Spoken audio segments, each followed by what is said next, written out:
இப்ப குடும்ப ஆராதனையில வரலாற்றுல திருச்சபை வரலாற்றில் குடும்ப ஆராதனைங்கிறத பார்த்தோம். அப்படி பார்க்கிற பொழுது திருச்சபைகள் எப்பொழுதுமே 18வது நூற்றாண்டு வரையும் பொது ஆராதனை, குடும்ப ஆராதனை, தனி ஆராதனைன்னு தான் அவங்களுக்கு தெரிஞ்சிருந்து. இந்த காலத்துல நம்ம வித்தியாசமா நடக்கிற கூட்டங்கள்லாம் அந்த காலத்துல நடக்கிறது. இந்த 3 ஆராதனையிலையும் சபைகள், சபை போதகர்கள் உறுதியா இருந்ததுனால சபை மக்கள் தேவையில்லாத காரியத்துல ஈடுபட மாட்டாங்க அந்த காலத்துல. உதாரணத்துக்கு அன்னைக்கு யூடியூப்லாம் இல்லை, சரிங்களா? யூடியூப், இன்டர்நெட் அதெல்லாம் இல்லை. ஆனா வேற சோதனைகள் வரும். ஏதாவது ஒருத்தன் வீட்டு கதவை தட்டி வந்து சொல்ற மாதிரியோ போதிக்கிற மாதிரியோ. ஆனா அன்னைக்கு அதெல்லாம் அவங்க அனுமதிக்க மாட்டாங்க. குடும்ப ஆராதனை நடத்துற பொழுது கூட யாரு கலந்துக்கணும் கலந்துக்க கூடாதுங்கிற விதியெல்லாம் குடும்பங்கள் பின்பற்றி இருக்கு. அதெல்லாம் என்னன்னு பிறகு சொல்லப்போம். ஆகவே அது ஏன் தெரியுமா? சபை மக்கள் சபைக்கு தங்களுடைய வாழ்க்கையும் சபை வாழ்க்கையும் நல்லா இருக்கிறதுக்காக மட்டுமல்ல, போலி போதனைகள் அவங்க வாழ்க்கையிலையும் சபை வாழ்க்கையிலையும் நுழைஞ்சிடக்கூடாதுங்கிறதுக்காகத்தான் வேற எவரும் வீட்டுக்குள்ள வந்து போதிக்கிறத கூட மக்கள் அனுமதிக்கவில்லை. இன்னைக்கு நமக்கு அந்த பக்குவம் இல்லை. யூடியூப்பை போட்ட உடனே போயிடும். எவனாவது ஒருத்தன் கவர்ச்சி இருந்து பேசினானா நம்பிடும். அப்ப நம்ம சபை மக்கள் சத்தியத்துல ஊறி இருந்தா சேமாட்டி பாஸ்டர்ஸை கேட்பீங்க. யாரு கேட்கலாம் பாஸ்டர்? இந்த இப்படி ஒருத்தன் இருக்கிறான், அவன் நல்லவனா இருப்பான சோதிக்கணுமா இல்லையா? ஒரு பொருள் வாங்க, தங்கம் வாங்க போனா எப்படி பாக்குறீங்க? உடனே பக்குன்னு கொடுக்கறது இல்லையா? இமிட்டேஷன் வாங்கிட்டு வந்துடுறீங்களா ரொம்ப காசு கொடுத்து? எத்தனை இது என்ன மாதிரி இருக்குது, என்ன கவுந்து இருக்குது எல்லாம் கேட்டுட்டு தானே வாங்குறீங்க. சத்தியத்துல ஏன் அப்படி தப்பு விட்டுறீங்க? வீடு வாங்க போனா அதெல்லாம் பண்ணிடுறோமா? நிலம் வாங்க போனா எவ்வளோ கவனமா பார்க்கணும் இல்லையா, இழந்துடக்கூடாதுன்னு. இந்த விஷயத்துல ரொம்ப கவனமா இருக்கணும். அது தங்கம்னா பொருள் தானே, உன் இருதயமே போயிடுமே.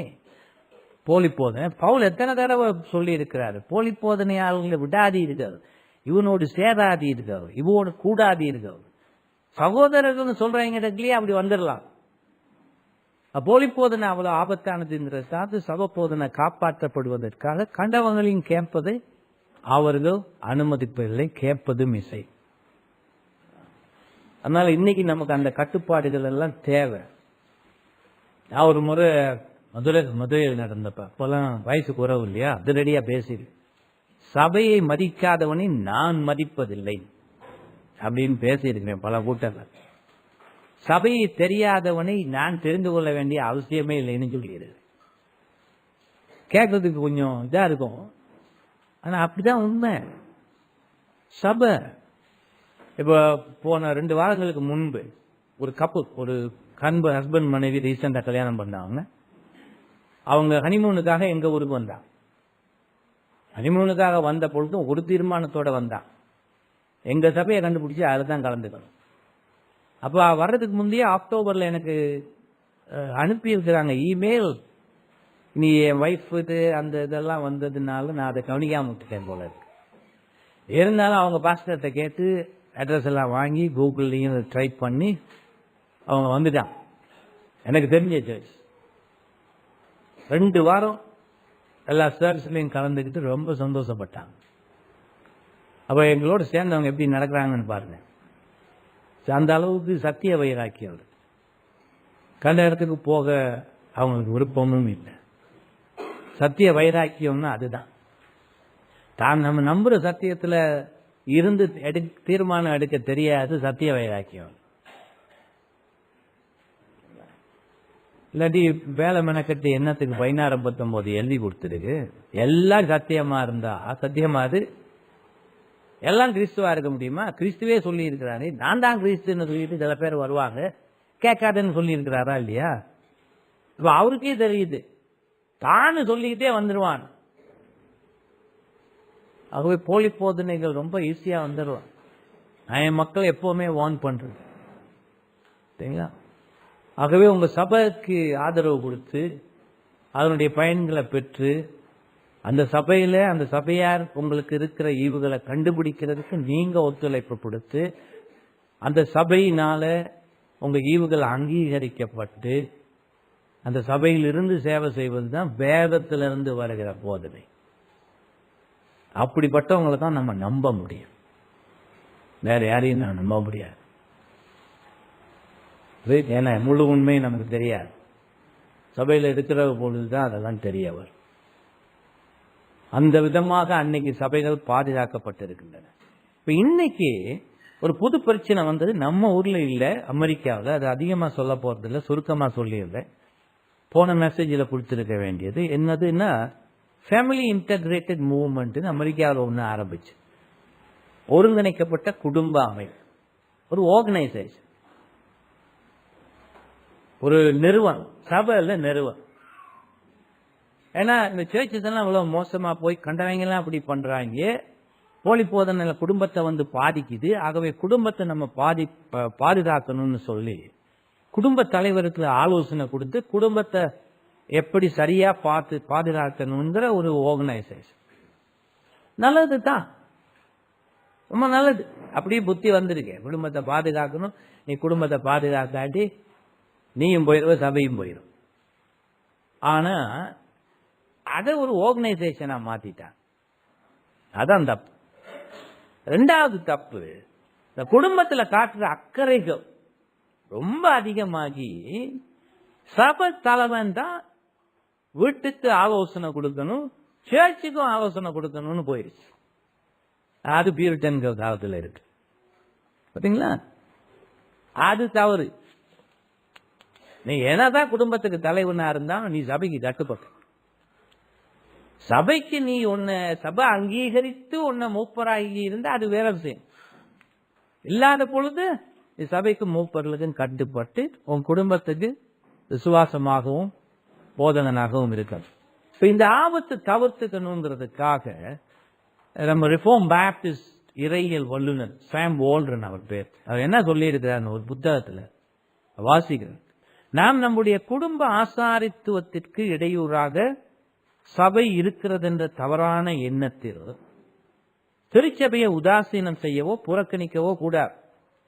சில சபைகள் தேவைக்கு அதிகமான கூட்டங்களை நடத்தி குடும்ப வாழ்க்கைக்கு இடையூறை உண்டாக்கக்கூடும். சில சபைகள், அதான் நான் இப்ப சபைக்கு எப்பவுமே சொல்லி இருக்கிறது, எங்க சபைக்கும் சொல்லி இருக்கிறது, மினிமம் மீட்டிங்ஸ் மேக்சிமம் பெனிஃபிட்.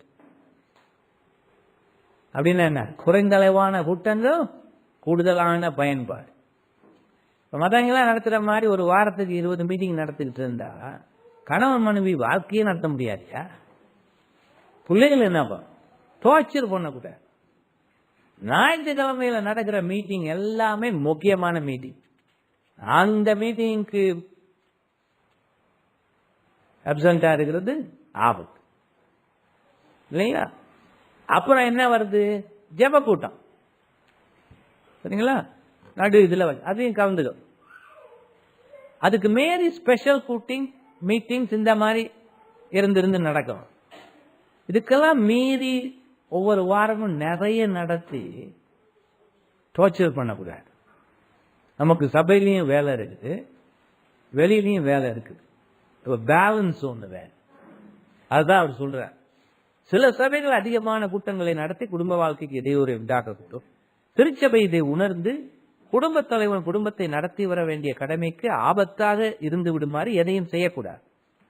சில ஆண்கள் தங்களுடைய குடும்ப தலைமை பணியில் தீவிரமாக ஈடுபட்டு திருச்சபை அதற்கு இடையூறாக இருப்பது போன்ற எண்ணத்தில் சபை மீது பொறாமை கொள்ளலாம். இதெல்லாம் வெளிநாட்டில் இங்கே ஒருத்தனும் பண்ண மாட்டான்.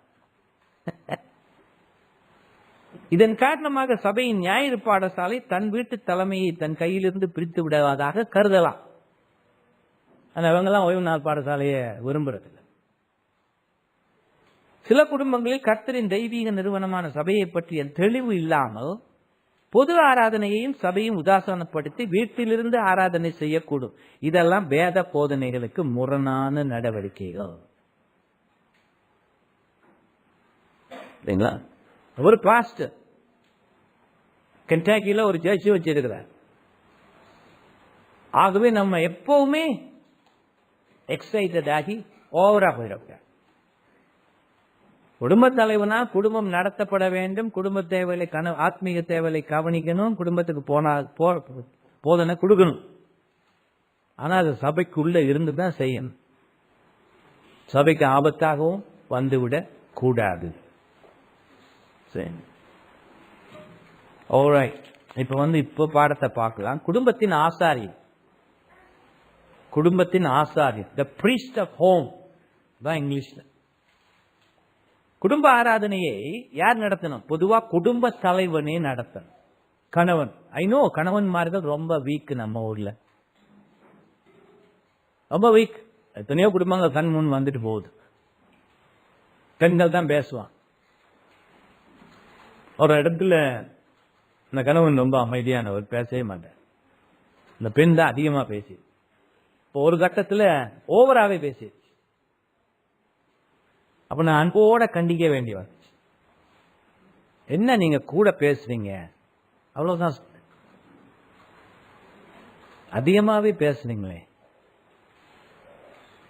அதோட அவங்களுக்கு புரிஞ்சு போச்சு. அப்ப கணவனுக்கு சொன்னா, நீ என்ன பேசவே மாட்டேங்கிற. இதெல்லாம் நான் சாதாரணமா எடுக்கிறது இல்லை. இது ஒரு காரியத்தை காட்டுகிறது. என்ன? வீட்டுல யாரப்பா ட்ரவுசர் போடுதுங்கிறத காட்டுது. நம்ம லாங்குவேஜ், வீட்டுல யாரு தலைமை நடத்துறதுங்கிறத காட்டுது. அது அப்படியான ஒரு தப்பான எண்ணம் வந்துறதுக்கு பெண்கள் இடம் கொடுக்க கூடாது, நடக்கவும் கூடாது. ரொம்ப ஹஸ்பண்ட்ஸ் நம்ம இந்திய இதுல படுவீக். அப்போ ஒரு நல்ல மனைவி கிடைச்சி கொஞ்சம் செய்யக்கூடியது இருந்து அவன் பாட்டுக்கு தாரவாத்து கொடுத்துடலாம். சீர்திருத்த ஹஸ்பண்ட் அப்படி இருக்கக்கூடாது. ஏன்னா ஆதியாகமம் தெளிவா சொல்லுது, குடும்பத்துக்கு தலைவனை ஆண்டவர் நியமிச்சது கணவனை தான், மனைவிய. அதனால மனைவியை உதாசீனப்படுத்தணும்னு ஆண்டவர் சொல்லல. இவன் மனைவியோடு அன்போடு உன்னுடைய ஆலோசனைகள், தேவையான பணிகளுக்கு எல்லாவற்றைக்கும் அவளையும் பயன்படுத்தி காரியங்களை செய். ரெண்டு பேரும் சேர்ந்து தான் இயங்கணும். மனைவியை உதாசீனப்படுத்துறவன் மனுஷனாவே இருக்க முடியாது. சரி, ஆகவே நம்ம டிஎன்ஏ உடைக்கப்படணும்னு சொல்லி இருக்கிறேன் இல்லையா? உடைக்கப்படும். எப்போ ரொம்ப இடத்துல மனைவி வாயாடியா இருந்தா, அப்படியெல்லாம் இருந்தா, அதுக்கு காரணம் கணவன் தான். கணவன் தான். நீ கட்டுற நேரம் பார்த்து கட்டி இருந்தா உனக்கு ஏன் தலைவலி? அது ஒண்ணு இல்லையா? அந்த நேரம் நீ கட்ட முடியுது கட்டிட்டா, பார்க்க வேண்டியதெல்லாம் பார்த்துருக்கணுமா இல்லையா? கேட்க வேண்டிய கேள்வியெல்லாம் கேட்டு பார்த்துருக்கணுமா இல்லையா? கொஞ்ச நேரம் வேதபூர்வமாக கூட பழகியும் பார்த்துருக்கணுமா இல்லையா? நான் ஒண்ணு சொல்லுவேன், ஒரு வருஷத்துக்கு உன் சேர்ச்சிக்கும் வர சொல்லு, அங்கதான் கத்துக்கலாம். அதெல்லாம் செய்யாம கட்டினா பிறகு புலம்பிக்கிட்டே இருக்க வேண்டியது, அது தப்பு இல்லைங்களா? நல்லபடியா பார்த்து எல்லாம் கட்டினா கூட சில நேரம் மாறுவாங்க. ஆனா அதுக்கெல்லாம் சேர்ச்சி இருந்து உதவி செய்யணும். அதனால கணவன்மாருக்கு வீக்கா இருக்கிறது, இந்த ஆத்மீக விஷயத்துல வீக்கா இருந்தா குடும்பத்தை பாதுகாக்கின்ற அந்த பொறுப்புலே நீ வீக்கா தான் இருக்க போறீங்க. இருக்கக்கூடாது. வேதம் என்ன சொல்றது? எப்படி இயேசு கிறிஸ்து தன்னுடைய 3 பதவிகளை ஏற்று அதை நிறைவேற்றினாரோ, என்னது? ஆசாரியர், தீர்க்கதரிசி, அரசர். அதே மாதிரி நம்ம இயேசுவா இல்லாத பொழுதும் கிறிஸ்தவன் அதை செய்ய வேண்டியவனாக இருக்கிறார். நீங்க தான் குடும்பத்துக்கு ஆசாரியர், priest of the home. அப்படின்னா என்ன அர்த்தம்? குடும்ப ஆராதனையை நீ நடத்துற அளவுக்கு உன் பக்குவத்தை வளர்த்துக்கணும். குடும்ப ஆராதனை நடத்துற அளவுக்கு தகுதியை வளர்த்து, ஒரு தலைவனா இருக்கிற அளவுக்கு கல்யாணம் பண்ணாம இருக்கிற யங் பீப்புள் இன்னும் வரலன்னா அதை வளர்த்துக்க பாருங்க.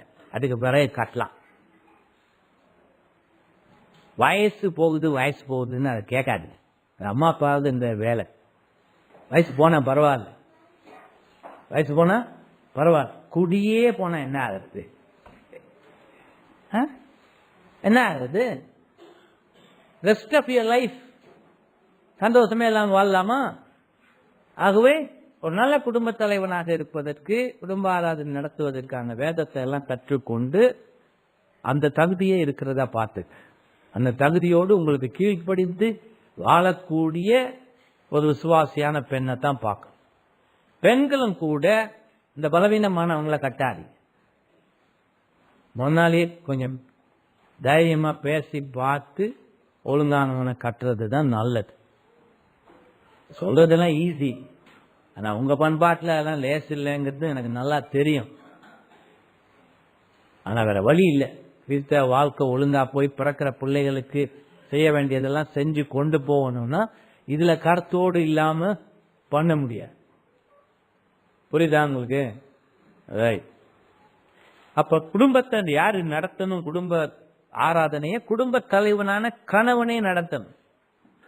வேத வரலாற்றையும் பழைய ஏற்பாட்டையும் வாசித்து பார்க்கிற பொழுது ஆபிரகாம்ல இருந்து அவங்க தான் நடத்தி இருக்கிறான். இஸ்ரவேல் மனிதர்கள் மத்தியில் யாக்கோபு ஒரு நல்ல குடும்ப தலைவனா இருந்திருக்கிறான். குடும்பத்தை அக்கறை காட்டி வளர்த்திருக்கிறான்னு பழைய ஏற்பாடு நமக்கு காட்டுகிறது. சரிங்களா? இயேசு இந்த உலகத்துல எப்படி மானுட பிறப்புல வந்த பொழுதும் அவர் ஆசாரியராக, ராஜாவாக, தீர்க்கதரிசியாக இருந்திருக்கிறார். இருந்து அதை எல்லாம் நிறைவேற்றி இருக்கிறாரு. விசுவாசிகளுக்கு அந்தபடி வாழக்கூடிய ஒரு தகுதியை தந்திருக்க. அப்ப இயேசுவை போல ஒரு தெய்வீகத்தை நம்ம மானுட பிறப்புல கொண்டுராவிட்டாலும் கூட இந்த 3 கடமைகளையும் குடும்பத்தில் நிறைவேற்ற வேண்டிய ஆவிக்குரிய பொறுப்பு ஆண்களுக்கு கொடுக்கப்பட்டிருக்கிறது. அவை அந்த வகையில குடும்பத்துக்கு ஆசாரியன் கணவனே. எஸ், அவனே ஒரு தீர்க்கதரிசி போல. தீர்க்கதரிசியினுடைய வேலை என்ன? போதிக்கிறது. தீர்க்கதரிசின்னா இந்த பெந்தகோஸ்தே தீர்க்கதரிசியா நினைச்சாய், அது இப்ப இல்ல. தீர்க்கதரிசின்னா வேதத்தை போதிக்கிறோம். அப்ப தீர்க்கதரிசி போல் வீட்டில் குடும்பம் தவறாமல் குடும்ப ஆராதனை நடத்தி வேத விளக்கம் அளித்து மனைவியையும் பிள்ளைகளையும் ஆவிக்குரிய வழியில் நடத்த வேண்டும். அப்ப அது தீர்க்கதரிசி போல். அவனே ராஜாவாக இருந்து ஞானமுள்ள தீர்மானங்களை எல்லா விஷயங்களிலும் எடுத்து குடும்பத்தை ஆள வேண்டும். அவ எடுக்கிற தீர்மானத்தை மனைவியோட கன்சல்ட் பண்ணாதவனு மனுஷன் இல்லை. ஆனா ஆவிக்குரிய விதத்துல அது நடக்கும். இப்ப 2 பேரும் பார்த்து இது ஆவிக்குரிய வழியில போறோமா அப்படின்னு அதை ஜெபம் பண்ணி கணவன் மனைவியாக அந்த தீர்மானத்தை எடுக்கணும். சரிங்களா? உலக விஷயத்தின்படி எடுக்கக்கூடாது. நீங்க தீர்மானம் எல்லாம் எடுத்து மனைவி கிட்ட சொல்லி இப்படித்தான் இருக்க போறோம்னு சொல்றது தப்பு. தப்பு, ரொம்ப தவறு. மனைவி அப்படின்னா நீ ஒரு பொருட்டாவே நினைக்கல. இந்த விஷயங்கள மனைவியை ஈடுபடுத்த ஒரு நல்ல ஆசாரியனா இருக்கிறவன் மனைவிய எல்லாம் கலந்துக்குவோம். மனைவியை விட உனக்கு பெஸ்ட் ஃப்ரெண்ட் வேற இருக்கக்கூடாது தெரியுமா? அந்த அளவுக்கு மனைவியோட ஒரு வாழ்க்கையை நடத்துறீங்களான்னு கேட்டுப்பா.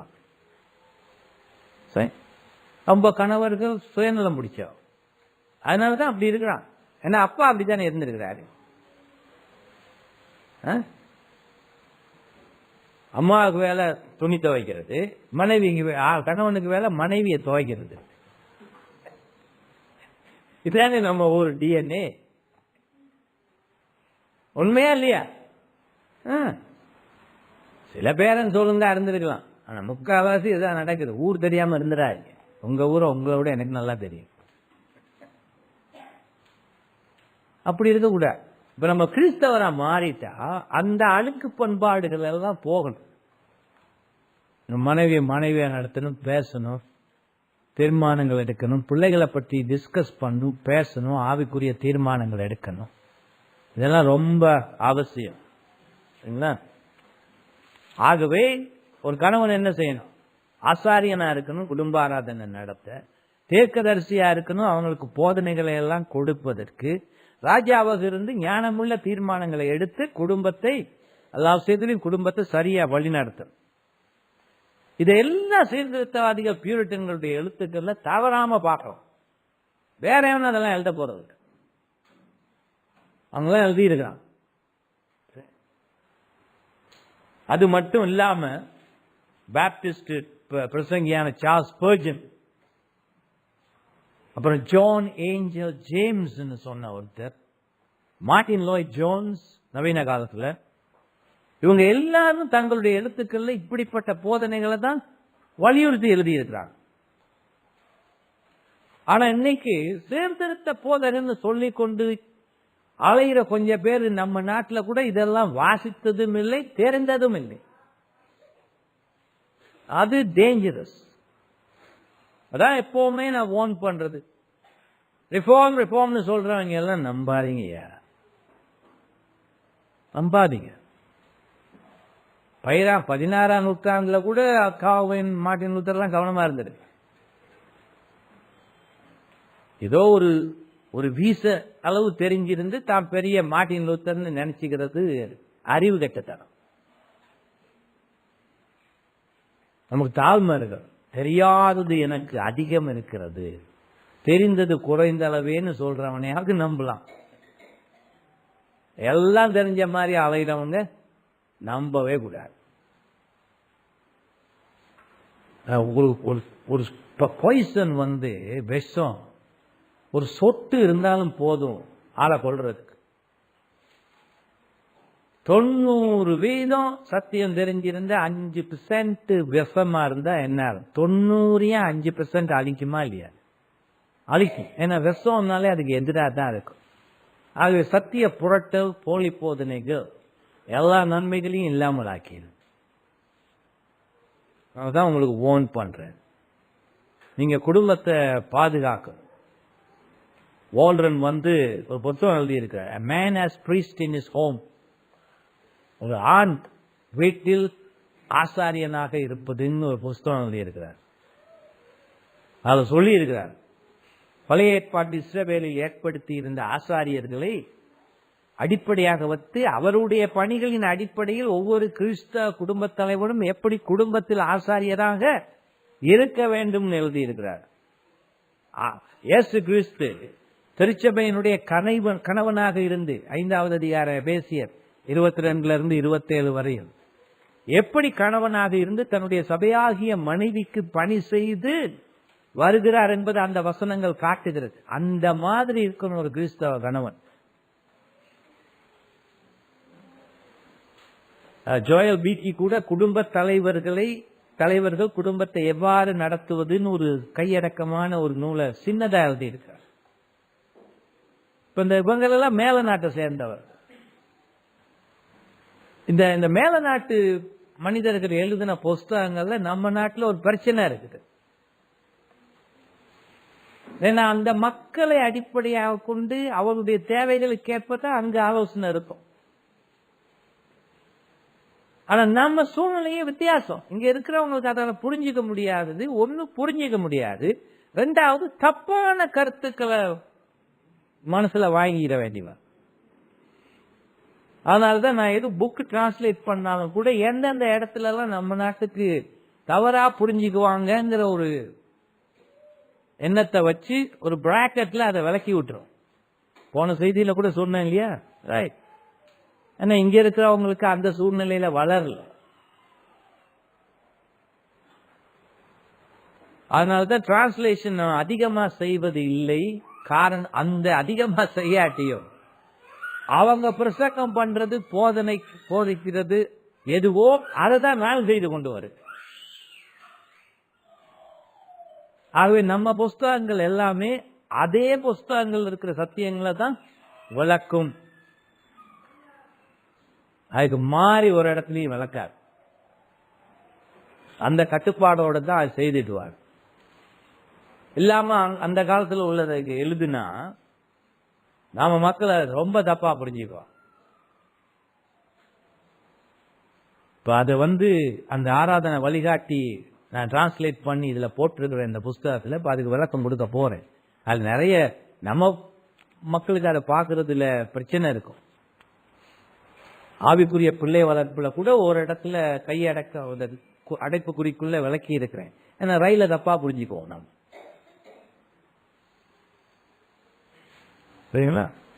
ஒரு பாஸ்டர் இன்னொரு நாட்டில இருந்து 1689 வாசிச்சுட்டு இந்தபடி எங்களுக்கு சபை நடத்தணும் பாஸ்டர், ஆனா இது 35 விஷயங்கள் எங்களுக்கு ஒத்து வராததா இருக்குன்னு எழுதி கேட்டான். என்ன அவ்வளோ அந்த அளவுக்கு என் கண்ணிலேயே படாம அவங்க தப்பா எழுதிட்டாங்க அப்படின்ட்டு வாசிச்சு பார்த்தா தப்பு அவங்க மேல இல்ல, இவன் பார்வையில தான் இருக்கு. இவன் படிச்ச பாஸ்டர், எனக்கு நல்லா தெரிஞ்சவன், இருந்தாலும் அவனுக்கு அது புரியல. அப்ப எனக்கு புரிஞ்சுது இவனுக்கு வரலாற்று இறையியலை தெரியாததுனால இந்த அவங்க எழுதி இருக்கிறத அந்த கால சூழ்நிலையில அந்த வரலாற்று இதன் வைத்து அவனுக்கு பார்க்க தெரியவில்லை. அப்ப அவனுக்கு ஒரு வார்த்தை தான் எழுதி போட்டேன், நீ முதல்ல போய் ஹிஸ்டாரிக்கல் தியாலஜி படி, அது தெரியாத வரையும் உனக்கு விசுவாச அறிக்கை புரியாது. எவ்வளவு டேஞ்சர் இருக்கு தெரியுமா? அவ விசுவாச அறிக்கை தமிழ்ல இருக்குங்கிறதுக்காக எல்லாருமே அதை நீங்க தெளிவா புரிஞ்சுக்குவீங்கிறது நான் நம்பல.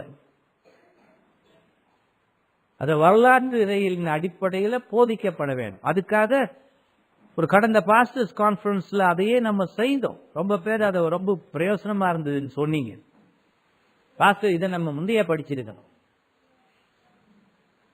ஏன்னா விசுவாச அறிக்கையை தப்பா புரிந்து கொள்ளுகிற ஒரு நிலைமை ஏற்பட்டு, ஆகவே மனசுல வச்சுக்கணும், மேலை நாட்டு புத்தகங்கள் மேலை நாட்டு சூழ்நிலையில் எழுதப்பட்டவை. நாம ரிஃபார்ம் சர்ச்சஸ்ல இருந்து வளரல. இப்ப இந்த நம்ம சர்ச்சஸ்லயே இணையறதுக்கு முந்தி எந்த சர்ச்சில் என்ன மாதிரி இருந்து பாத்தீங்கன்னு நினைச்சு பாரு. ஜான் கால்வின் சர்ச்சில் இருந்தா வந்தீங்க, கிரேஸ் ரிஃபார்ம் பேப்டிஸ்ட் சர்ச்சுக்கு வந்திருந்தா கிரேஸ் ரிஃபார்ம் பேப்டிஸ்ட் சர்ச் இன்னும் கொஞ்சம் உருப்படும் இல்லையே. மார்ட்டின் லூத்தர் சர்ச்சில் இருந்தா நீங்க Salem Tamil Baptist reform Baptist சர்ச்சுக்கு வந்தீங்க இல்ல, எங்க இருந்து வந்திருப்பீங்க? பெந்தகோஸ்தே இல்லாட்டி சர்ச்சே இல்லாம சிஎஸ்ஐ இப்படியில் தான் வந்திருப்பீங்க. அப்போ நீங்க அந்த நாள் வரை ரிஃபார்ம் இதே அடி வாடையே இல்லாம தானே வந்திருக்கீங்க. அப்படி வருகிற பொழுது நீங்க தாழ்மையோடு இருந்து கற்றுக்கொள்ள வேண்டியதும் தெரிந்த வேண்டியதும் நிறைய இருக்கு. இப்ப மேல நாட்டுல கூட எங்க சேர்ச்சுக்கு வாரவங்களை பார்த்தா ரொம்ப கஷ்டமா தான் இருக்கு எனக்கு. சர்ச்சுன்னே என்னன்னு தெரியாது. போன வாரத்துல 2 பேரு, ஒருத்தர் என் டீக்கன் இவங்களுக்கு திருவிருந்து கொடுக்கலாமான்னு கேட்டா, எனக்கு தெரிஞ்சு கொடுக்க கூடாது, கொடுக்கல. கொடுக்கலன்னா எடுக்க போற நேரம் புடிங்கிட்டுலாம் வரல, பாஸ் பண்ணி போயிட்டேன். இப்போ அது ஒரு லேடி அது பயங்கரமா பாதிக்கப்பட்டு, அப்போ என்கிட்ட சொன்னாங்க போறதுக்கு முந்தி. அப்ப நான் கேட்டேன், எவ்வளவு காலமா கிறிஸ்தவரா இருந்திருக்கீங்க, உங்க சாட்சியே எனக்கு தெரியாது, என்ன சேர்ச்சுக்கு போறீங்க? ஒண்ணுமே தெரியாது. அதெல்லாம் தெரியாம எப்படி நீங்க கொடுக்கணும்னு எதிர்பார்க்குறீங்க? பாஸ்டர் எல்லாம் கிறிஸ்தவர்கள் தானே, எல்லாம் நல்லா தானே வாழ்றாங்க, அப்ப நீ எப்படி வாழ்றன்னு எனக்கு தெரியாதேம்மா. அப்ப எங்களோட ஒருத்தரா நீ எப்படி உன்னால பார்க்க முடியுது? ஒண்ணு நான் அன்பு காட்டுறேன், வெறுக்கல, பொது ஆராதனையில கலந்துக்கிறேன். ஆனா திருவிருந்துன்னு வந்தா எங்களுக்குன்னு சில ரூல்ஸ் இருக்குது, அந்த ரூல்ஸும் வேதத்துல இருந்து தான் வருது. அப்ப நான் ஒரு சர்ச்சுக்கு போறேன், அந்த சர்ச்சில் எடுக்கிறேன்னு, அப்ப அங்க நீ திருவிருந்து எடுக்கிறேன்னு இங்கேயே உட்கார்ந்து இருக்கிறேன்னு கேட்டேன். அப்ப நீ என்ன பண்ற? உன் சர்ச் திருவிருந்து எங்க எடுக்கிறியோ அதுக்கே நீ விசுவாசமா இல்லையே. அப்ப அது எழுந்து என்ன தெரியுது? அந்த மனுஷனுடைய கிறிஸ்தவ விளக்கங்களே எனக்கு சரியா புரியல, ஏற்புடையதா இல்லை. இப்ப என்னை பொறுத்தவரையில நீ மனஸ்தாபப்படுற, அது அன்பார்ச்சுனேட்லி எனக்கு அதனால ஒன்றும் பண்ண முடியாது, அதுக்கு நான் மன்னிப்பு கேட்க முடியாது. இருந்து உட்கார்ந்து எங்க வழக்கங்கள் என்னங்கிறத நான் விளக்கப்படுத்த முடியும். அதனால அப்செட் ஆகுறது சரி வராது. இது என்ன ஜோக்கா இருக்குது? நான் பாட்டு எங்க வீட்டுல லஞ்ச் சாப்பிடுறேன்னு வச்சுக்க, அப்ப நான் யார் இருக்கணும்? நான் இருக்கணும், என் மனைவி இருக்கும், பிள்ளைங்க எல்லாம் வளர்ந்து எல்லாம் தாங்களா பாத்துக்கிறாங்க, வேற யாரும் இல்லை. அப்ப புதுசா அடுத்த வீட்டுக்கு பக்கத்துல குடியிருந்து வந்தவன் கதவை தட்டி உள்ளுக்கு லஞ்சில் உட்காந்துட்டான்னா என்ன பண்றது? உட்காருவானா? முதல்ல உட்கார மாட்டான். உட்காந்துட்டான்னு வச்சுக்கோ, அதே ஆச்சரியம், என்னடா அவன் திறந்த வீட்டுல ஏதோ நுழையிற மாதிரி வந்து உட்காந்துட்டானே. அப்ப நம்ம என்ன செய்வோம்? முதல்ல இது யாரு, என்ன, எங்க இருந்து, பக்கத்து வீட்டுல புதுசா வந்துரு, ஓ அப்படியா, எனக்கு தெரியவே தெரியாதே, அப்படியா, எப்ப வந்தீங்க, என்ன வந்தீங்கன்னு கேட்டு கொஞ்சம் ஒரு சொட்டு நம்பிக்கை வந்துட்டா என்ன செய்வோம்? சரி சாப்பிட்டு போன்னு சொல்லுவோமா இல்லையா? ஆனா நீ செஞ்சதே ஒன்றும் சரியில்லை. ஆனா தொடர்ந்து வரமாட்டான். அப்படியே யாரும் வாரதில்லை. திருவிருந்துக்கு மட்டும் இங்க திறந்த வீட்டுல நுழையிற மாதிரி வந்து திருவிருந்து கேட்டா என்னது ஒரு சரியா இருக்கா? அது எவ்வளவு முக்கியமானது திருவிருந்து, புரியுதுங்களா? அதே மாதிரி நீங்களும் உங்க சபையில அங்கத்தவர்களா இருந்து இன்னொரு சர்ச்சுக்கு போனா, பெங்களூர்ல இருக்கிறவங்க சென்னைக்கு போறீங்க, ஒரு ஹாலிடேல போறீங்க, அப்போ போறதுக்கு முந்தைய திருவிருந்து சண்டையில தான் அங்க இருப்பீங்கன்னா அந்த பாஸ்டருக்கு தெரியப்படுத்திருங்க. அதுதான் நான் நல்ல காரியம். அப்ப அந்த சபை தீர்மானிக்கிட்டு உங்களுக்கு கொடுக்குறதா இல்லையா? நிச்சயமா உங்களுக்கு கொடுப்பாங்க, ஏன்னா சகோதர சபையில இருந்து வாரீங்க. ஆனா அவங்களுக்கு தெரியப்படுத்தணுமா இல்லையா? அது உங்க கடமை. அவங்கள தெரிஞ்சுக்க வைக்காதீங்க, நீங்க தெரியப்படுத்த. ஏன்னா இது திருவிருந்து. தெருவிருந்தா இருந்தா அது வித்தியாசமா. கோயில்ல போடுவாங்களே, நாயை தவிர எல்லாத்தையும் சாப்பிடலாம். நம்ம மிச்சம் சாப்பிட்டு மிச்சமானது தான் நாய்க்கு கிடைக்கும். திருவிருந்து புனிதமானது. அது ஒன்னும் பெருசா நம்ம ஆச்சரியப்பட தேவையில்லை. நீங்க பேசாம ஒழுங்கா உட்காந்து 1 Corinthians 11, 10, 11, 12 வரையும் வாட்சி பார்த்தாலே புரியும். நீ உன்னை நியாயம் தீர்த்துக்கொள், எக்ஸாமின் யுவர்செல்ஃப். நீ உன்னை பரிசோதனை செய்து கொள். நீ உன்னை பரிசோதனை செய்து கொண்டால் ஆண்டவருடைய நியாய தீர்ப்புல இருந்து தப்புவாய், இல்லாட்டி ஆண்டவர் நியாயம் தீர்த்தா உனக்கு தொலைஞ்சு போயிடுவா. சொல்றாரா இல்லையா பவுல்? அது மட்டும் என்ன சொல்லி இருக்கிறார்? சில பேர் தப்பா திருவிருந்து எடுத்ததுனால செத்தே போயிட்டாங்க, திருவிருந்து நேரத்திலேயே செத்து போயிட்டாங்க. பல பேருக்கு பயங்கரமான சீக்கு வந்து போகாம உட்கார்ந்துருக்கு. எல்லாத்துக்கும் காரணம் என்ன? நீ சரியான விதத்தில் திருவிருந்தை பற்றிய போதனைகளை தெரிந்து கொள்ளாமல் அதை நீ எடுத்ததா. ஆனால் இன்னைக்கு சர்ச்சஸ்ல உங்களுக்கு வேற வழியே இல்லை, இந்த வார்னிங் கொடுங்க. 5 நிமிஷத்துக்காக ஒரு தெளிவான ஒரு வார்னிங் எப்பவுமே திருவிருந்துல கொடுத்தாகணும். ஏன்னா விசிட்டர்ஸ் வருவாங்க, மற்றவங்க வருவாங்க இல்லையா? நோ, சபையெல்லாம் உதாசீனப்படுத்தி வீட்டிலேயே இருந்துகிட்டு என்னமோ பண்ணிக்கிட்டு எங்க சேர்ச்சிக்கு சொன்ன வந்துருவாங்க, நான் கொடுத்துருவேன். நீங்க விசுவாசியாக இருந்து ஞான ஸ்நானம் எடுத்து ஒரு சபை அங்கத்தவர்களாக இருந்து எங்களை விசிட் பண்றீங்கன்னா எடுக்கலாம். அந்த நிலைமையில் இல்லாதவர்கள் தயவு செய்து எடுக்காதீர்கள், என்னோடு பேசுங்க அப்படின்னு சொல்லியிருக்கு.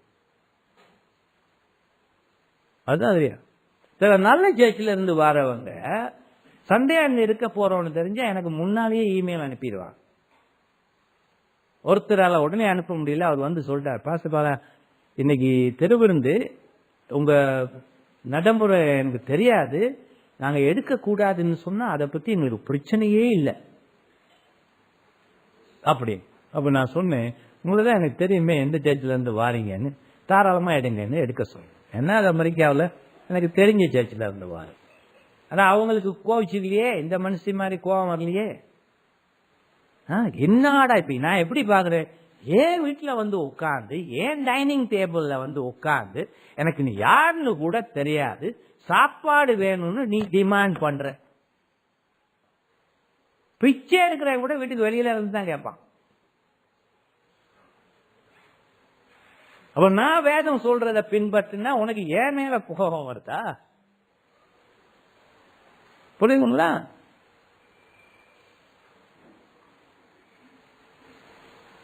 ஒருத்தருக்குமே நான் சொல்றது பிடிக்கல போல இருக்கு. இல்லாட்டி இவ்வளவு சீரியஸா அமைதியா இருக்கிறதுக்கு என்ன காரணம்? இதான் முதல் தடவை கேள்விப்படுறீங்களா? இல்லையே. ஆமா. அதனால திருவிருந்து சில நேரம் நம்ம சேர்ச்சிய கூட திருவிருந்து எடுக்க கூடாத ஒரு கட்டத்தை அடையலாம். கொரிந்து சபை மாதிரி உடனே திருவிருந்த நிப்பாடி ஜானதன் எட்வர்ட்ஸ் சர்ச்சில் இருந்த பொழுது சபையில் ரொம்ப பேர் திருவிருந்தே எடுக்க தகுதி இல்லாதவங்க, கொடுக்கவே மாட்டேன்ட்டார். அவங்க வெளியே போய் பொருளி பண்ணாங்க. நீ என்ன பண்ணிக்க?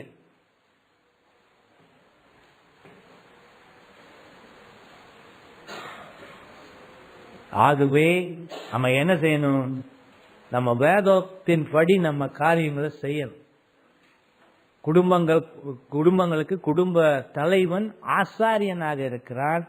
அந்த சரியானபடி வழி நடத்த வேண்டிய ஒரு பெரிய பொறுப்பு இருக்கிறது. அவன் தன்னையும் பரிசுத்தமாக வைத்திருந்து அவன் தன்னுடைய குடும்பத்தின் பரிசுத்தத்திற்கும் அவன் உழைக்கணும். அப்படிதான் பழைய ஏற்பாட்டில் மக்கள் விசுவாசிகள் வாழ்ந்திருக்கிறார். அந்த குடும்ப தலைவனுக்கு பிள்ளைகள்ல கவனம் செலுத்த, ஸ்கூலுக்கு அனுப்புறதோட நிறுத்திடக்கூடாது. எந்த ஸ்கூலுக்கு போறான், என்ன பண்றாங்க, ஸ்கூல்ல இருக்கிற நேரம் என்ன பண்றாங்க, ஸ்கூல்ல இருந்து வந்த பிறகு என்ன பண்றாங்க, எந்த அளவுக்கு உங்க பிள்ளைகளோட நேரத்தை செலவழிக்கிறீர்கள், நடக்கிற பொழுதும் அமர்ந்திருக்கிற பொழுதும் அவர்களுக்கு வேத வார்த்தைகளை பேசி பண்றீங்களா, வினாவிடை போதனை எல்லாம் கற்றுக் கொடுக்குறீங்களா, நேரத்தை கொடுத்து வாழ்க்கையில் அக்கறை செலுத்துறீங்களா, அவங்க சிந்தனைகள் எப்படி போய்கிட்டு இருக்குங்கிறதெல்லாம் தெரிஞ்சிக்க பாக்குறீங்களா, உங்க பிள்ளைகளோட ஒரு ஃப்ரெண்டா இருந்து பழகுறீங்களா?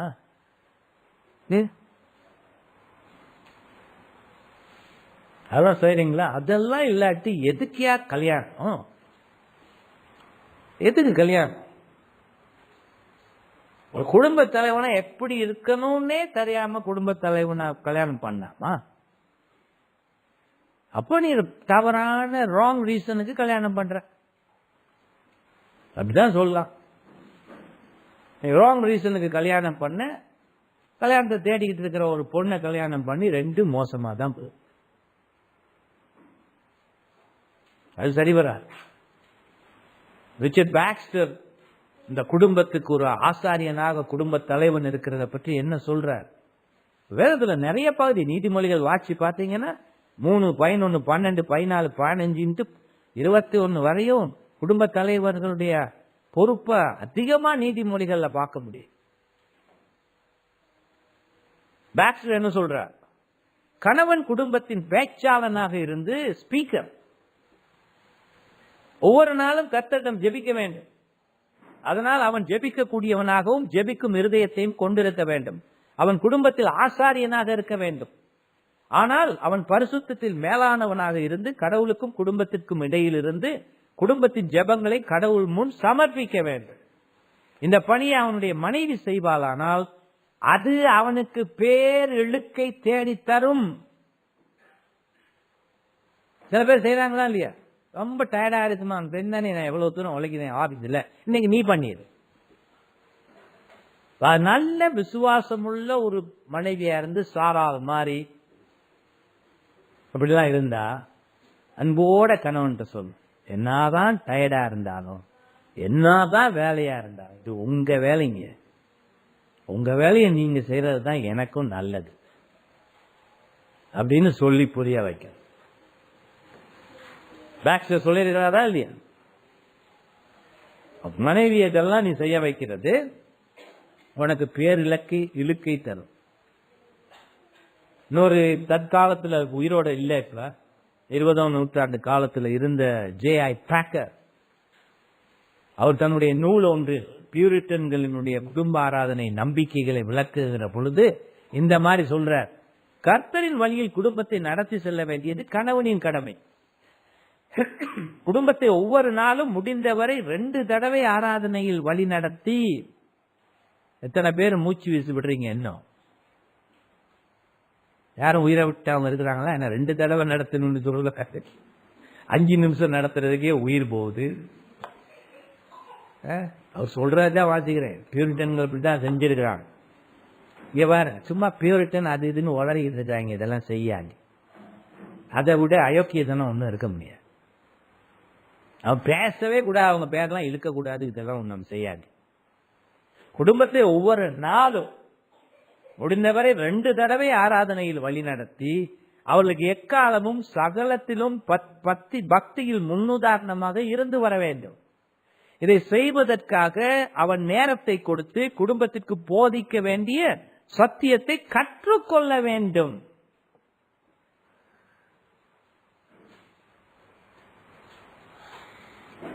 குடும்ப ஆராதனை புஸ்தகம் பிரான்சிஸ் இங்க கொண்டு வர்றதுக்கு ஏற்பாடு செஞ்சிருக்கிறீங்களா? எத்தனை பேர் வாங்க போறீங்க? கை வச்சுங்க பாப்போம்.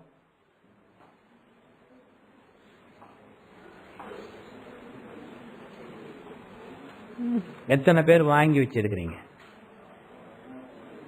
இப்ப நேற்றையே அந்த கையெல்லாம் என்ன தூங்க போயிடுச்சா? முன்னுக்குள்ள அவங்களுக்கு எல்லாம் என்ன ஆச்சு? உங்களுக்கு தமிழ் வாசிக்க தெரியாதா? உங்க பக்கம் இருந்த கையே போலியே. வச்சிருக்கிற வாங்கி இருக்கிறவங்க எத்தனை பேர்? முன்னால ஒரு 10 ரூபா ஒண்ணு தான். ஏன்பா தமிழ் பேசுற தமிழ் புரியலையா?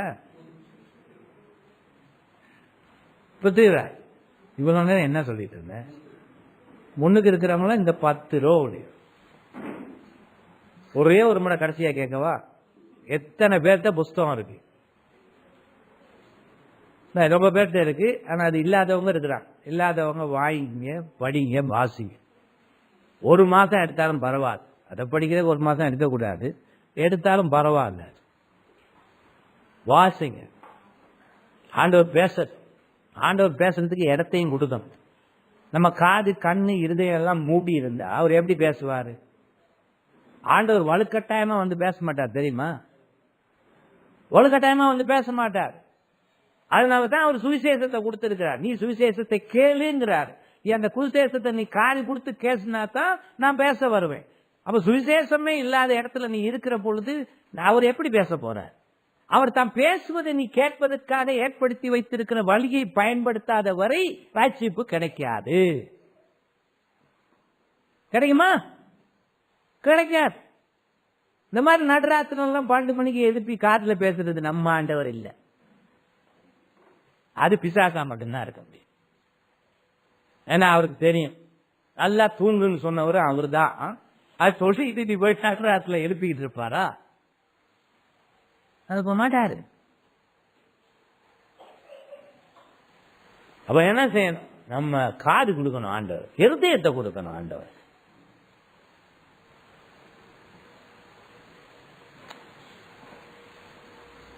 இன்னொரு பிரசங்கி போதகர் ஏற்கனவே நான் சொல்லி இருக்கிறேன். அவரை பத்தி சார்ல்ஸ் ஸ்பர்ஜன் என்ன சொல்லி இருக்கிறார் பாருங்க. இப்ப இதை சொல்ற நேரமே இதுக்கு நான் விளக்கம் கொடுக்க வேண்டியிருக்கு. என்ன நம்ம உடனடியா புரிஞ்சிக்க மாட்டோம்.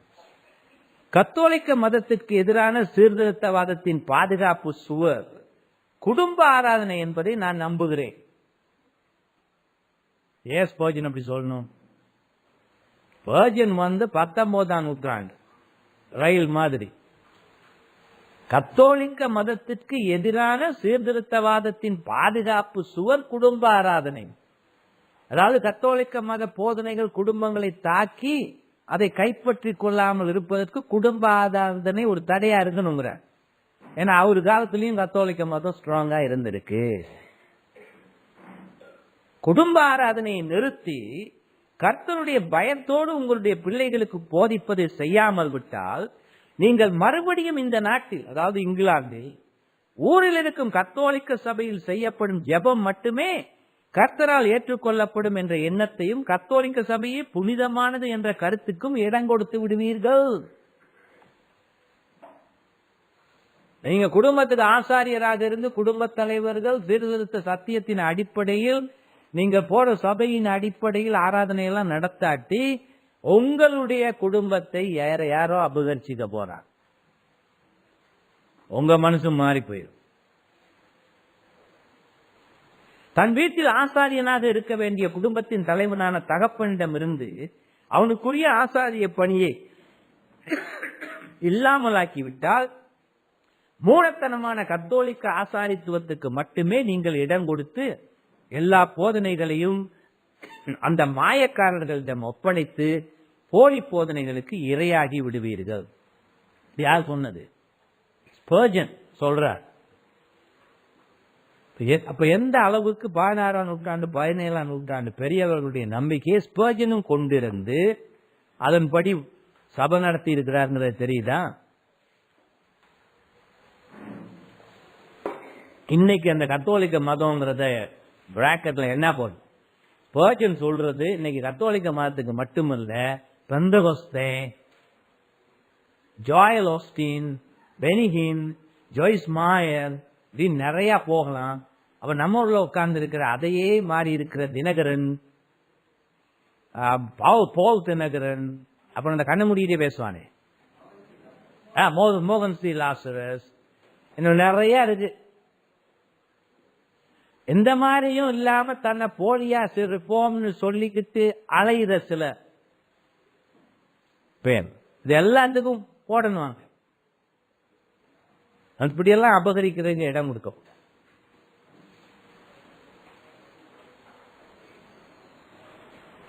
காலைல ஹோட்டல்ல சாப்பிட போற நேரம் நிறைய இருந்துச்சு. அவங்கெல்லாம் உங்களுக்கு இது வேணுமா, அது வேணுமா, இது வேணுமா, நான் வேணா கொண்டாடுறேன்.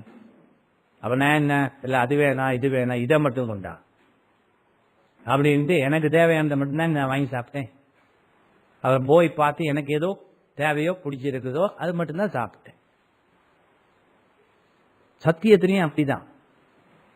அப்ப எனக்கு சாப்பாட்டிலேயே எது தேவைன்னு தெரிஞ்சிருக்கிற பொழுது, சத்தியத்துல எது சரியானது தேவையானதுன்னு தெரியாம கண்டதையும் சத்தியமா நம்புறது சரியா இருக்குமா?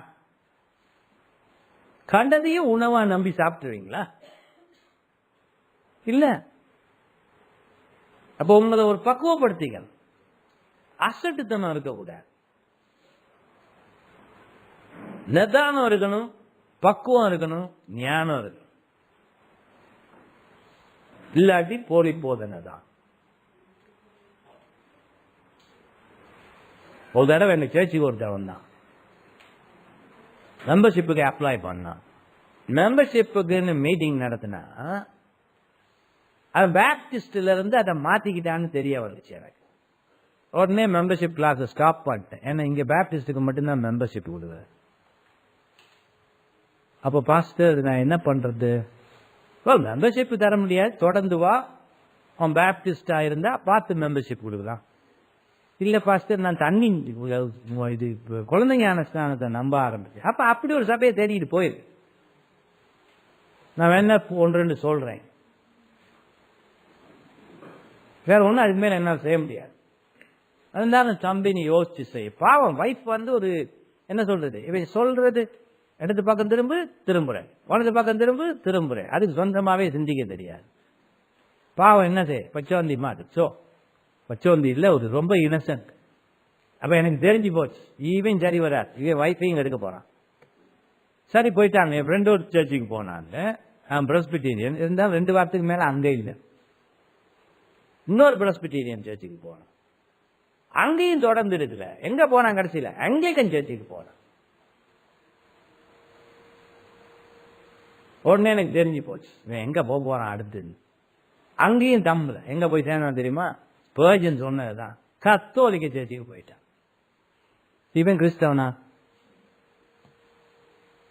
என்ன, அந்த கத்தோலிக்க மதத்துக்கு எதிராக தான் சீர்திருத்தவாதமே உருவாச்சு. அப்ப அந்த கத்தோலிக்க மதத்துக்கு திரும்ப போற ஒருத்தன் கிறிஸ்தவ விசுவாசத்தை கொண்டிருப்பானா? முடியுமா? சொல்லுங்க. முடியாது. ஏன்னா கத்தோலிக்க மதம் எது? பிசாசினுடைய அடியா. அதான் அது. போப்பு வேலை செய்யறது யாருக்கு? பிசாசு. அங்க இருந்துகிட்டே இதை நான் சொல்றேன். அவன் மீட்டிங் வச்ச இடம் எல்லாம் அவங்களுக்கு தான் சொந்தமா இருந்திருக்கு இந்த ஊர்ல. மதுரையிலும் சரி, எங்க போனாலும் சென்னையிலும் சரி, எங்கேயும் சரி. ஆனா அது கொடுத்துருக்கிறானேங்கிறதுக்காக நான் சொல்லாம இருக்க முடியுமா? இது சும்மா கொடுக்கலையே, பணம் வாங்கி தானே கொடுக்குற. ஏன்னா உண்மையை என்ன சொல்லவா இருக்க முடியாது. அது அவன் பில்டிங்கை பயன்படுத்திக்கலாம், கூட்டம் நடத்துறது, அதுக்கு பணத்தை கொடுத்து பயன்படுத்திக்கிறோம். ஆனா நம்ம நம்பிக்கையை தார வார்க்க முடியுமா? முடியாது. அது முடியாது. ஏன்னா அது தவறானது. அப்ப ஸ்பர்ஜன் சொன்னது இந்த காலத்துக்கும் பொருந்தும். மார்ட்டின் லோய்ட் ஜோன்ஸ் அவர் என்ன சொல்லி இருக்கிறாரு? இதை நான் மிகவும் முக்கியத்துவம் வாய்ந்ததாக கருதுகிறேன். அதாவது கணவன் ஆசாரியனாக குடும்பத்திலிருந்து குடும்ப ஆராதனை நடத்துவது, ஒரு பிள்ளையின் வாழ்க்கையில் குடும்பத்தை போல வேறு எதுவும் செல்வாக்கு செலுத்த முடியாது. சமுதாயத்தின் அடிப்படை அம்சம் குடும்பமே. பிள்ளைகள் குடும்பத்திலேயே பிறக்கிறார்கள். அந்த சூழ்நிலையே அவருடைய வாழ்க்கையில் அதிக செல்வாக்கு செலுத்த வேண்டும். இதில் எந்த கேள்விக்கும் இடம் இருக்க முடியாது. இதுவே வேத போதனையாக இருக்கிறது. குடும்பத்தை பற்றிய மோசமான எண்ணங்கள் சமுதாயத்தில் எழுகிற போதே அவை சமுதாயத்தை பாதித்து இறுதியில் அதை சிதைத்து விடுகிறது. அவர் சொன்ன சரியா இல்லையா? இன்னைக்கு குடும்பத்துக்கு எதிராக சமுதாயத்தில் எவ்வளவு வந்துருச்சு. மேல் நாட்டில் மட்டும் இங்கே மட்டும். அந்த காலத்துல டிவோர்ஸ்னா நினைச்சு பார்ப்பாங்களா? இன்னைக்கு பட்டுன்னு பண்ணிடுறாங்க இல்லையா? இந்தியாவில் கூட பண்ணிடுறாங்க இல்லையா? பண்ணலையா? பண்றாங்கப்பா. கொஞ்சம் கரூர்ல இருந்து வெளியே வரணும். எல்லா இடம் பண்றாங்க. சென்னையில, பெங்களூர்ல எல்லாம் இது நார்மல் வந்துருச்சா இல்லையா? மாறிடுச்சு. அரசாங்கமே என்ன நினைச்சு 3ஆம் பாலுக்கு அங்கீகாரம் கொடுத்துருச்சு. உங்க நாட்டு பிரதமரை, உங்க நாட்டு அரசாங்கமே. அப்படி ஒண்ணு இல்ல. அப்ப என்ன பண்றது? குடும்பத்தை உடைக்கிறாங்க. நாட்டில் சட்டம் போட்டே குடும்பத்தை உடைக்கிறாங்க. அதுதான் மார்ட்டின் லூதர் சொல்றார். குடும்பத்தை பற்றிய மோசமான எண்ணங்கள் சமுதாயத்தில் எழுகிற போதே அவை சமுதாயத்தை பாதித்து இறுதியில் அதை சிதைத்து விடுகிறது. பழைய ஏற்பாட்டு காலத்தில் தன் வீட்டிலும் குடும்பத்திலும் தகப்பனே ஒருவித ஆசாரியனாக இருந்திருக்கிறான். அவன் கர்த்தரை பிரதிநிதித்துவப்படுத்துகிறான். அவன் பிள்ளைகளின் ஒழுக்கத்துக்கும் நடத்தைக்கும் மட்டுமல்லாது அவர்களின் வளர்ச்சிக்கான போதனைகளுக்கும் பொறுப்பானையாக இருந்திருக்கிறான். இதுவே பெற்றோர்களின் பிரதான கடமையாக வேதம் முழுவதும் விளக்கப்பட்டிருக்கிறது. இது இன்று வரை தொடர்கிறது. நாம் கிறிஸ்தவர்களாக இருந்தால் கர்த்தர் ஏற்படுத்தி இருக்கும் அடிப்படை அம்சங்களான திருமணம், குடும்பம், வீடு ஆகியவற்றிலேயே இது தங்கி இருக்கிறது என்பதை உணர்தல் அவசியம். இதில் நாம் அக்கறை காட்டாமல் இருக்க முடியாதுன்னு 20ஆம் நூற்றாண்டிலே எழுதியிருக்கிறார். அது அப்படியே பொருந்தும். நானும் ஜோயல் பீக்கி தான் எழுதின ஒரு சின்ன புஸ்தகத்துல டக்ளஸ் கெலின்னு சொல்லுகிற ஒரு சீர்திருத்த இறையியல் அறிஞர் இது பற்றி விளக்கி இருக்கிறத குறிப்பிடுகிறார். என்னது? தன் உடன்படிக்கையை நிறைவேற்றும் தேவன் தன்னுடைய மீட்பின் திட்டம் சந்ததி சந்ததியாக பரவி சமுதாயத்தில் பெருந்தொகையானவர்கள் கர்த்தரோடு ஐக்கியத்தில் வந்து அவரை ஆராதனை செய்யும்படியாக ஏற்படுத்தி இருக்கும் வல்லமையானதொரு அமைப்பே குடும்ப ஆராதனை. அதன்படி குடும்பத் தலைவன் தன்னுடைய குடும்பத்தை கர்த்தரின் முன் ஆராதனையில் வழிநடத்தும் பெரும் பொறுப்பை தன் கையில் கொண்டிருக்கிறான். அப்ப நீங்க குடும்ப தலைவர்கள் எல்லாம் இதுவரை இந்த மாதிரி எல்லாம் பெருசா செஞ்சிருக்காட்டி தாழ்மையோடு உங்க மனைவியையும் கூப்பிட்டு உட்கார வச்சு பேசுங்க. மனைவியில் அன்பு காட்டி பேசுங்க. இது தொடர்றதுக்கான ஒரு வழியை ஏற்படுத்துங்க. இந்த காலத்து போதகன் அப்ப என்னுடைய நல்ல ஃப்ரெண்டு டேவ் சான்ஸ்கியுடைய தம்பி பேர் மார்க் சான்ஸ்கி. அக்டோபர்ல பார்த்தேன். அமெரிக்காலேயே இன்னொரு சபையில் இருக்கிறான். அதுல மேன்லி டொமினியன், ஆண்களின் தலைமைத்துவம் அப்படிங்கறத பத்தி என்ன சொல்லி இருக்கிறார்? குடும்ப ஆராதனையை பத்தி சொல்லுங்க. தன்னுடைய குடும்பத்தாரின் ஆத்துமாக்கள் ஆவிக்குரிய தாகத்தினால் துன்பப்பட எந்த தகப்பன் அக்கறை இல்லாமல் அதில் கவனக்குறைவாக இருப்பான்? நான் கேட்கிறான். நீ விசுவாசியா இருந்தா அவன் மனைவிக்கு சத்தியம் தெரியாம அந்த சத்தியம் தெரியாத நிலையில தொடர்ந்து போறதுக்கு எந்த கணவனாவது விரும்புவானான்னு கேட்கிறான். அது இல்ல உனக்கு பெரிய பொறுப்பு. ஆசிரியர் வேலையில இருந்து உன் மனைவிக்கு சத்தியங்கள் எல்லாம் தெரிகிற அளவுக்கு தெரியப்படுத்தாம நீ என்னையா சபைக்கு தெரியப்படுத்த போற? அப்போ உன் மனைவி அறியாமையில இருக்கிறது உனக்கு விருப்பமா இருக்கா? அப்ப நீ எப்படி சபையில கரிசனை காட்ட முடியும்? அதான் கேட்கிற.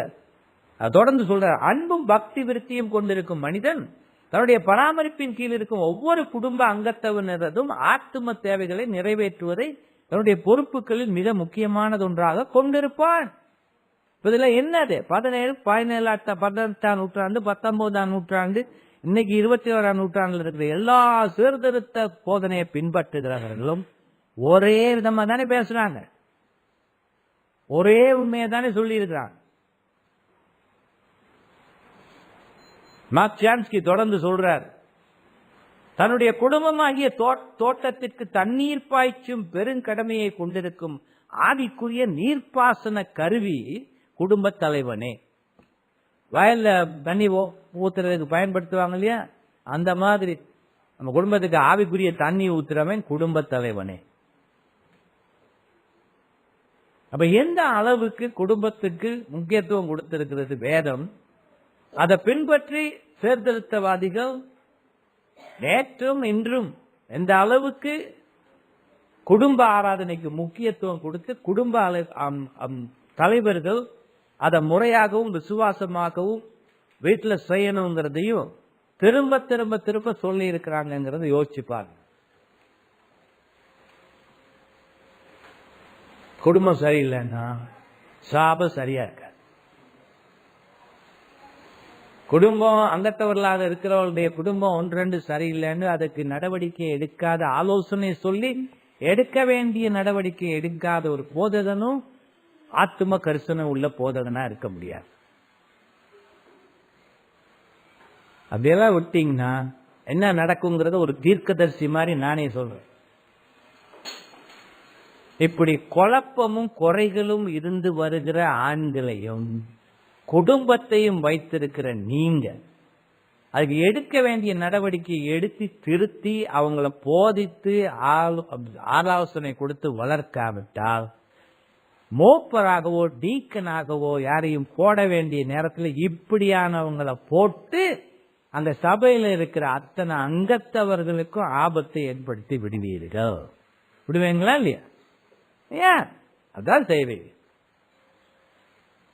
குடும்பத்தை நடத்த தெரியாதவன் எப்படி சபையில் எந்த ஊழியத்தையும் செய்ய முடியும்? சபையே தெரியுதா, பொண்டாடி வாய் மோசம், விட்டு அடிச்சிருவாங்க. அவ்வளவு மோசமா இருந்து நீயும் அடிச்சிட்டேன்னு எல்லாருக்கும் தெரியுது. நீ என்னப்பா சபையில என்ன ஊழியத்தையா? உன்னை புல்பிட்ல விடலாமா வேதவாசிக்க? புல்பிட்ல விடலாமா எல்லாருக்காக ஜெபம் பண்ண? முதல்ல செய்ய வேண்டியதை திருத்தி நீ ப்ரூஃப் பண்ணணும். இதெல்லாம் தொடர்ந்து இல்ல சரியா வாழ்றேங்கிறது ப்ரூஃப் பண்ற வரையும் நீ பண்ணக்கூடாது. ஏன்னா வேதம் மட்டும் இல்லை, இயேசு கிறிஸ்து அந்த வேதத்தை நமக்கு கொடுத்தவர் அதுக்கு அனுமதி கொடுக்கிறார். அவருடைய சபையில் அவர் பரிசுத்தத்தை எதிர்பார்க்கிறார். பரிசுத்தத்தில் தொடர்ந்து போகும்படியாக, பரிசுத்தத்தில் நிலைநிற்கும்படியாக, தொடர்ந்து தொடர்ந்து தன்னை திருந்தி வாழுகின்ற ஒரு சபையாக அது இருக்கும்படியாக எதிர்பார்க்கிறார். அப்ப அதைத்தான் நம்ம கருத்துல கொண்டு இருந்து உழைக்கணும். ஒவ்வொருத்தரும் உங்க வாழ்க்கையில அக்கறை காட்டி உங்க வாழ்க்கையில திருந்த வேண்டிய திருத்தங்களை எல்லாம் கொண்டு வந்து உங்க வேதம் சொல்லுகிற பொழுது குடும்ப வாழ்க்கை நடத்தி குடும்பத்துக்கு குடும்ப தலைவன் ஆசாரியனாக இருந்து அதையெல்லாம் செய்கிற பொழுது அது எவ்வளவு பெரிய ஆசீர்வாதமா சேர்ச்சுக்கு இருக்கு தெரியுமா? எவ்வளவு பெரிய ஆசீர்வாதமா சேர்ச்சுக்கு இருக்குன்னு யோசிச்சு பாரு. அப்படிதான் என் சர்ச் வளருது. உண்மையான சர்ச்சஸ் அப்படிதான் வளருது.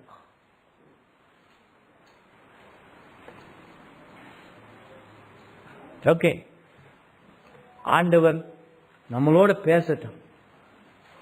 திருந்துகிற மனப்பான்மையை இருதயத்தை நமக்கு கொடுக்கட்டும். திருந்தி வாழ்கிற வாழ்க்கை தான் கிறிஸ்தவ வாழ்க்கை.